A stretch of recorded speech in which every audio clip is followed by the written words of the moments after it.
मुंबई के एक भीड़ भाड़ वाले इलाके में सड़क पर एक शख्स अपने बच्चे के साथ जा रहा था। तभी किसी ने आवाज दी, तेरा क्या होगा कालिया। वो इसे अनसुना कर आगे बढ़ गया। तभी कुछ और लोग बोले, कालिया कालिया। बच्चे ने कहा, पापा मुझे ये बिल्कुल अच्छा नहीं लगता कि कोई आपको कालिया कहे। इस पर पिता ने मुस्कुराकर कहा, बेटा मुझे बिल्कुल बुरा नहीं लगता। असल में हम इसी नाम की रोटी खा रहे हैं, यही मेरी पहचान है। वो शख्स थे वीजू खोटे, जिन्होंने शोले में कालिया का रोल निभाया था। और जैसा कि फिल्म में कालिया ने कहा था, सरदार मैंने आपका नमक खाया सरदार। वीजू खोटे ने भी ताउम्र इस फिल्म के नमक का फर्ज निभाया। दोस्तों, ये कहानी सिर्फ कालिया की नहीं है। इस फिल्म में सांभा, रामलाल, हीरा, शंकर, ट्रेन ड्राइवर, इमाम साहब, अहमद और निन्नी जैसे दर्जनों किरदार थे, जो कुछ मिनट या सेकंड्स के रोल की बदौलत ही 50 साल बाद भी लोगों के जहन में तैर रहे हैं। इन किरदारों को निभाने वाले कई कलाकार अपनी छोटी सी भूमिका से ही इतने पॉपुलर हुए कि उसी की बदौलत फिल्मी करियर चमक गया, तो कुछ गुमनामी के अंधेरे में चले गए। आज हम उन्हीं गुमनाम किरदारों और कलाकारों की बात करेंगे, जिन्हें भले ही लोग भूल गए हों, लेकिन जब तक ये फिल्म रहेगी उनकी यादें भी रहेंगी।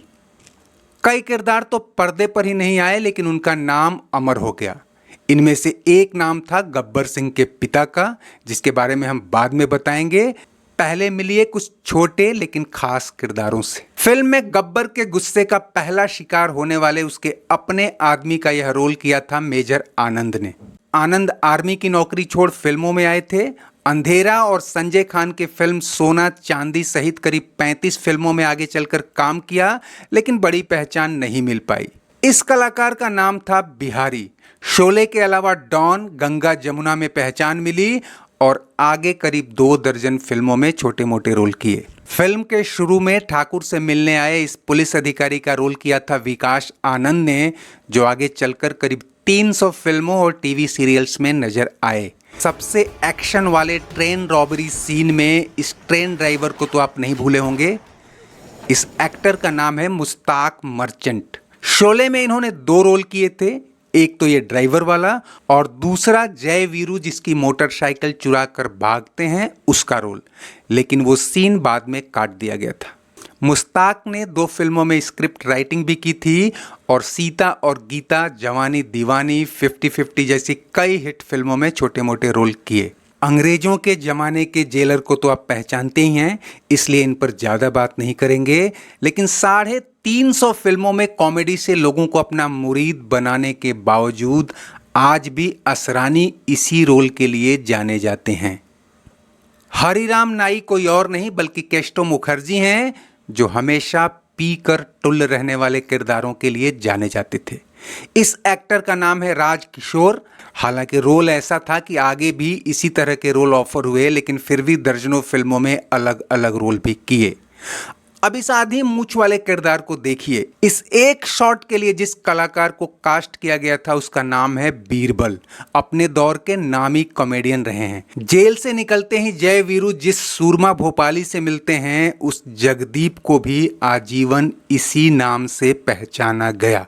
जगदीप का असली नाम इश्तियाक अहमद जाफरी था, जिनके बेटे जावेद जाफरी ने भी फिल्मों में नाम कमाया।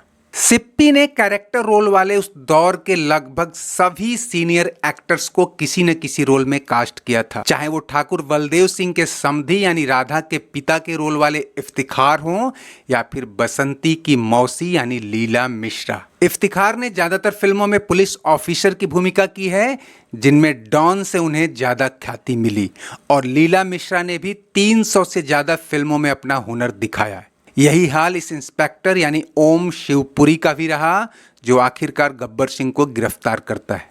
रामलाल जैसे साधारण रोल वाला यह कलाकार उतना साधारण नहीं था। नाम है सत्येंद्र कपूर, शॉर्ट में सत्येन कप्पू कहते थे।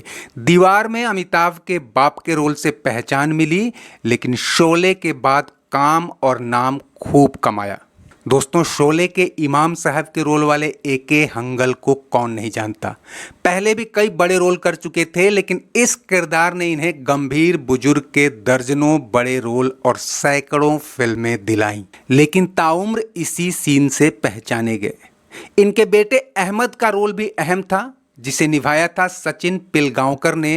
अब किसे पता था कि इस छोटी सी पहचान से यह लड़का भारत की सबसे लोकप्रिय रीजनल फिल्म नदिया के पार का हीरो बनेगा और उसके बाद भी कई सुपरहिट फिल्में देगा।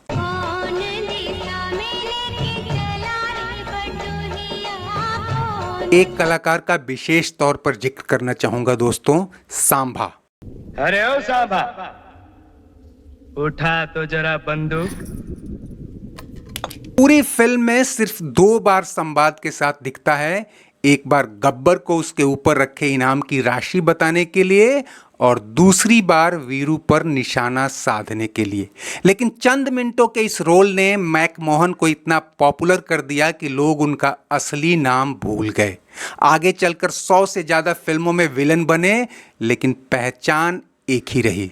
अरे ओ सांभा। मैकमोहन ने एक बार कहा था कि वो न्यूयॉर्क गए थे और सिक्योरिटी चेकअप के लिए लाइन में लगे थे, लेकिन एक अधिकारी ने उन्हें बिना चेक किए ही अलग से बाइज्जत पास कर दिया। पूछने पर उसने बताया कि सर, मैंने भी शोले देखी है। गब्बर को हथियार देने आया व्यापारी हीरा हो या फिर जिप्सी डांस में बैंजो बजाता यह कलाकार जलाल आगा। महबूबा महबूबा। तब इन्होंने भी नहीं सोचा था कि चंद मिनटों का यह रोल ही इनकी पहचान बन जाएगा। और इस महबूबा के क्या कहने। हेलन को भारतीय सिनेमा की पहली कैबरे डांसर कहा जाता है। पहचान तो शोले के पहले ही मिल चुकी थी, लेकिन शोले में एंट्री शायद इसके लेखक सलीम जावेद वाले सलीम खान से नजदीकियों के चलते मिली। आगे चलकर दोनों ने शादी कर ली। सलीम जावेद की एक और हिट फिल्म डॉन के इस गाने ने हेलन को पीक पर पहुंचा दिया। मेरा दिल यार का दीवाना। नाम तो बहुत हैं दोस्तों, गिनाते गिनाते काफी समय निकल जाएगा। चाहे वो रामगढ़ गांव के दीनानाथ, शंकर और कांशीराम हो या फिर ठाकुर के परिवार वाले। इन छोटे रोल की बदौलत इन्हें भी आगे कई बड़े रोल मिले। यह बच्चा बड़ा होकर लीड रोल में भी नजर आया। नाम था अलंकार जोशी।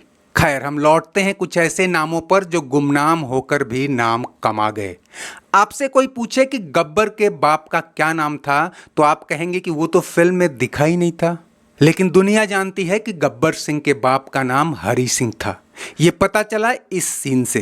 तमाम सबूतों की रोशनी में अदालत इस नतीजे पर पहुंची है कि मुलजिम गब्बर सिंह वल्दे हरि सिंह, मुलजिम गब्बर सिंह वल्दे हरि सिंह एक आदी और खतरनाक मुजरिम है। शोले को फिल्म ऑफ द मिलेनियम करार देने वाले बीबीसी इंडिया की एक रिपोर्ट में भी इस बात को मार्क किया गया था कि जो किरदार पर्दे पर नहीं दिखे वो भी लोगों के जहन में तैर गए। और दोस्तों, जब इतने नाम गिन लिए तो बेचारी धन्नो को क्यों भूल जाएं। थी तो घोड़ी, लेकिन रोल कम न था। इसकी पॉपुलैरिटी भी इतनी थी कि शोले के बाद तमाम शहरों में टैक्सी और टेम्पो ड्राइवरों ने अपनी गाड़ियों पर धन्नो लिखना शुरू कर दिया था। आज तेरी पसंदी की इज्जत का सवाल है। उम्मीद है दोस्तों आपको ये वीडियो पसंद आया होगा। चलते चलते इसे लाइक, शेयर और सब्सक्राइब कर लीजिए और कमेंट बॉक्स में अपनी राय जरूर दें। शुक्रिया, नमस्ते, आभार।